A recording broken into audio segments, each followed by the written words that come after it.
جھوٹ ہے۔ اے پیغمبر، اگر یہ اس کلام پر ایمان نہ لائیں تو شاید تم ان کے پیچھے رنج کر کر کے اپنے تئیں ہلاک کر دو گے۔ جو چیز زمین پر ہے ہم نے اس کو زمین کے لیے زینت بنایا ہے تاکہ لوگوں کی آزمائش کریں کہ ان میں کون اچھے عمل کرنے والا ہے، اور جو چیز زمین پر ہے ہم اس کو نابود کر کے بنجر میدان کر دیں گے۔ کیا تم خیال کرتے ہو کہ غار اور لوح والے ہماری نشانیوں میں سے عجیب تھے؟ جب وہ نوجوان غار میں جا رہے تو کہنے لگے کہ اے ہمارے پروردگار، ہم پر اپنے ہاں سے رحمت نازل فرما اور ہمارے کام میں درستی کے سامان مہیا کر۔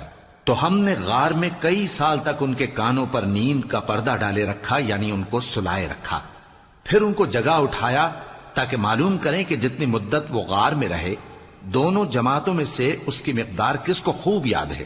ہم ان کے حالات تم سے صحیح صحیح بیان کرتے ہیں۔ وہ کئی نوجوان تھے جو اپنے پروردگار